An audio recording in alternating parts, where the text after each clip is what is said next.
Disclaimer. This video is made for entertainment purpose only, it doesn't mean to hurt anyone, and don't take it seriously.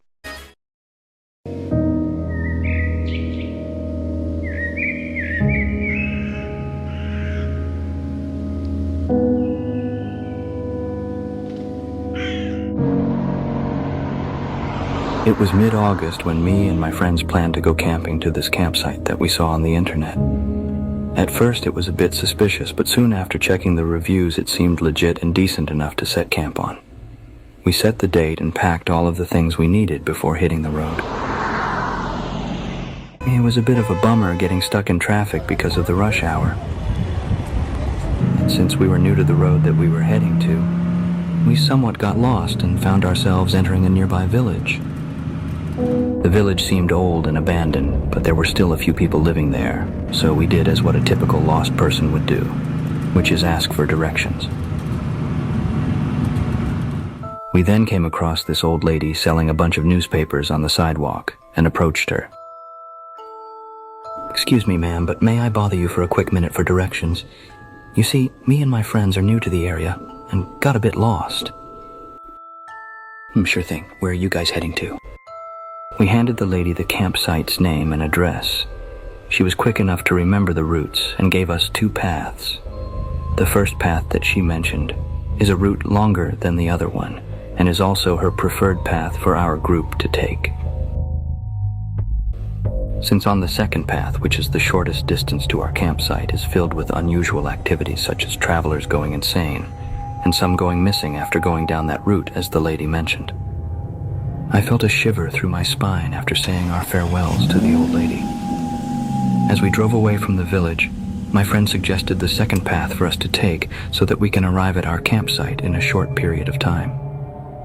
I hesitated for a second and insisted to take the longer path instead.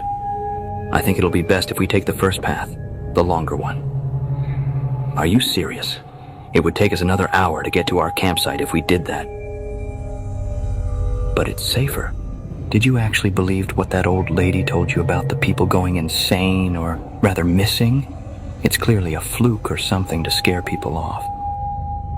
I was still opposed to the idea of ignoring what the old lady said, but majority of my friends were persistent to reach our campsite right away, and it was also too late for me to object and warn my friends again because we just entered the path that they wanted to take.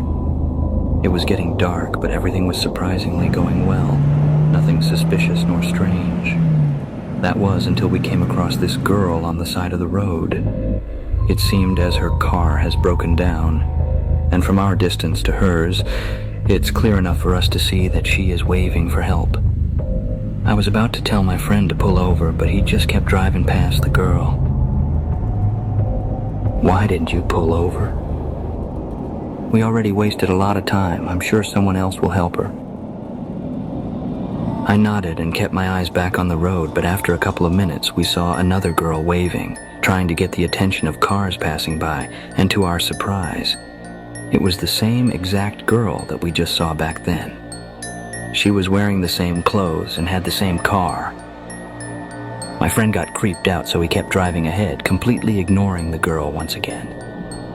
I was still trying to collect all of my feelings back at that time because just like my friends, we were all confused and creeped out, hoping that this is nothing more than just a silly prank.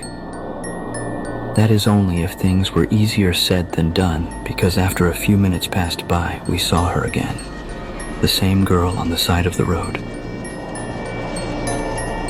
"Is this some kind of sick joke, or am I hallucinating? I'm scared. Why is this happening to us?"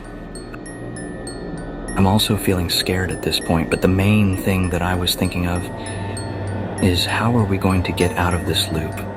Should we keep ignoring the girl, or would that make things even worse? After pondering all of the questions in my head, I noticed my friend who looking a bit paranoid. His eyes shifting from the road and back to the stirring wheel. His palms also sweating from what I assumed was due to nervousness, so I tried reassuring him that we will find a way out of the situation. But after seeing the girl again for the fourth time, my friend lost it. "I can't take this anymore. body was immediately pressed down to my seat as he accelerated the speed of the car by stepping on the gas pedal all the way in without any hesitation. My heart was racing as I noticed my friend stirring the car's wheel to the direction to where the girl was standing. I tried stopping him, but as we get closer, the lesser chance I get on preventing what was about to happen. I did not have enough strength to stir the wheel to go in the opposite direction, so as I helplessly tried my attempts, it was too late. My friend was driven by the idea of ending the loop by ending the girl's life.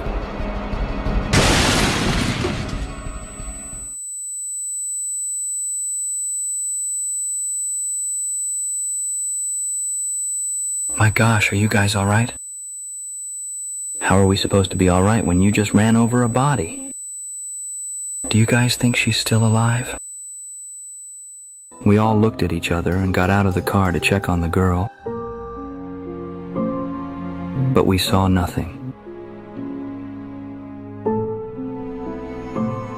The body was gone and also the broken car.